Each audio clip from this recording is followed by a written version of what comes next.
தென்காசி மாவட்டம் கடையநல்லூர் அருகே கோயில் திருவிழாவில் போலீசாருக்கும் இளைஞர்களுக்கும் இடையே நடந்த மோதல் சம்பவம் அதிர்ச்சியை ஏற்படுத்தியுள்ளது. அந்த காட்சிகளை பார்க்கலாம்.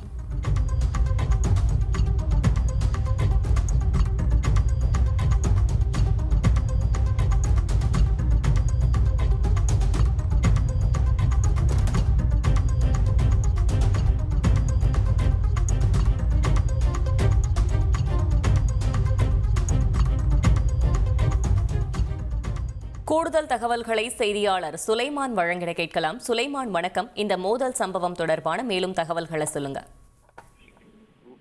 வணக்கம் மேடம்.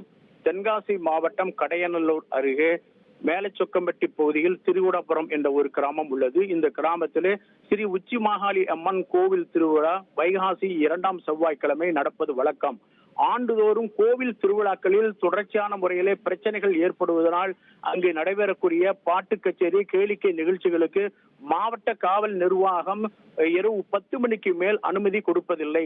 நேற்றைய தினம் நடந்த இந்த ஆடல் பாடல் நிகழ்ச்சியை 10 மணியை நெருங்கும் நேரத்திலே சொக்கம்பட்டியைச் சேர்ந்த காவல் உதவி ஆய்வாளர் உடையார்சாமி அந்த பாட்டு கச்சேரியை நிறுத்துவதற்கு சென்ற பொழுது அங்கே இருந்த சில இளைஞர்கள் கூச்சல் இட்டதாகவும் காவலரிடத்தில் வாக்குவாதத்தில் ஈடுபட்டதனால் அங்குள்ள இளைஞர்களுக்கும் காவலர்களுக்கும் ஒரு மோதல் போக்கு ஏற்பட்டிருக்கிறது.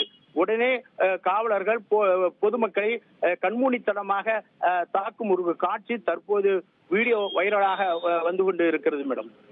தகவல்களுக்கு நன்றி சுலைமான்.